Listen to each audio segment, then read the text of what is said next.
জামাতে ইসলামের সভাপতি উনি বলছেন আওয়ামী লীগকে আমরা ক্ষমা করে দিয়েছি। টাকা খাইয়ে তারা আওয়ামী লীগ পুনর্বাসনের পায়তারা করছে। পুলিশ বাহিনী, র্যাব বাহিনী তাদেরকে কুলসিত করেছে, তাদেরকে দলীয় ক্যাডার বাহিনীতে পরিণত করেছে। যতদিন আওয়ামী লীগের রাজনীতি নিষিদ্ধ না হবে ততদিন আমরা এই জুলাই মঞ্চের মাধ্যমে অবস্থান কর্মসূচি করে দেবো। আমার লাশ এখান থেকে চলে যাবে, তারপরেও আমি এখান থেকে যাবো না যতক্ষণ আওয়ামী লীগের রাজনীতি নিষিদ্ধ না হবে। আওয়ামী লীগের লোকজন বিএনপিকে এবং জামাতের কিছু নেতাকে টাকা খাইয়ে তারা আওয়ামী লীগ পুনর্বাসনের পায়তারা করছে। এই পায়তারা আমরা হতে দিব না, কারণ রক্ত দিয়েছে আমার ভাইরা, আমার বোনেরা। 5 আগস্ট 2 জন বোন তার ভাইয়ের লাশ কাঁধে নিয়ে মিছিল করেছে ঢাকা মেডিকেল থেকে। সেখানে রিজভী সাহেবের ছেলে মারা যায় নাই, সেখানে তারেক রহমানের পরিবার মারা যায় নাই, সেখানে ওই আপনার জামাতের নেতার ছেলে মারা যায় নাই। যদি মিয়া গোলাম পরোয়ারের পরিবারের কেউ মারা যেত এই আন্দোলনে, তাহলে আমরা বুঝতাম মিয়া গোলাম পরোয়ারও দেখতাম রাস্তায় নেমেছে আওয়ামী লীগ নিষিদ্ধের জন্য। সেখানে আমরা দেখতে পাচ্ছি ওই জামাতে ইসলামের সভাপতি উনি বলছেন আওয়ামী লীগকে আমরা ক্ষমা করে দিয়েছি। আমরা তার একটি বক্তব্য কিন্তু 5 আগস্টের পরে দেখেছি। এই বক্তব্য কখন আসে?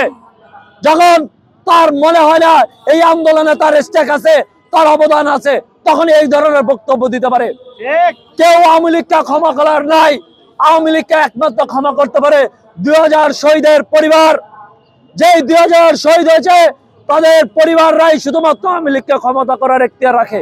আর আমি আপনি কেউ রাখতে পারি না আওয়ামী লীগকে ক্ষমা করার এখতিয়ার। যেই ভাইরা এখনো পঙ্গু হয়ে হাত হারিয়ে ফেলছে, কেউ পা হারিয়ে ফেলছে, কেউ চোখ হারিয়ে ফেলছে, তারা আওয়ামী লীগকে পুনর্বাসন যদি তারা করার অনুমতি দেয় তবেই বাংলাদেশে আওয়ামী লীগ রাজনীতি করতে পারবে।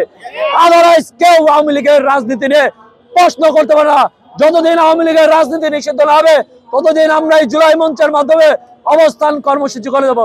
এতে যদি আমার আমৃত্যু অবস্থান কর্মসূচি চালিত রাখতে হয়, আমি আমৃত্যু অবস্থান কর্মসূচি চালু রাখবো। কেউ যদি আমাকে উঠে যেতে বলে আমার লাশ এখান থেকে চলে যাবে, তারপরেও আমি এখান থেকে যাবো না যতক্ষণ আওয়ামী লীগের রাজনীতি নিষিদ্ধ না হবে। শুধু তারা বাংলাদেশের জনগণকে হত্যা করেনি, তারা বাংলাদেশের 54 জন আর্মি অফিসারকে হত্যা করেছে, তারা বাংলাদেশের আলেম ওলামাদেরকে হত্যা করেছে, তারা বাংলাদেশের জনগণকে হত্যা করেছে, ছাত্র সমাজকে হত্যা করেছে। 16 বছরে তারা গুম করে নির্যাতন করেছে। তারা বাংলাদেশের আমাদের দেশীয় যে বাহিনী আছে, পুলিশ বাহিনী, র্যাব বাহিনী, তাদেরকে কুলসিত করেছে, তাদেরকে দলীয় ক্যাডার বাহিনীতে পরিণত করেছে। এই ধরনের একটি রাজনৈতিক দলকে অতি বিলম্বে বাংলাদেশ থেকে নিষিদ্ধ ঘোষণা করে তাদের রাজনৈতিক কার্যক্রম বন্ধ করতে হবে। গত অভ্যুত্থানের 7 মাস পার হয়ে গেল, আওয়ামী লীগের যারা উচ্চ পদস্থ যেসব নেতাকর্মী ছিল এদের একজনের মধ্যে আপনারা অনুশোচনাবোধ দেখেছেন, শেখ হাসিনার মধ্যে আপনারা কোনো ধরনের অনুশোচনাবোধ দেখেননি। অর্থাৎ তারা এই যে গণহত্যায় বাংলাদেশে চালিয়েছে, গত 16 বছর বিভিন্ন মানুষকে গুম খুন করেছে, তাদের মধ্যে একটু পরিমাণও আসলে অনুশোচনাবোধ নেই।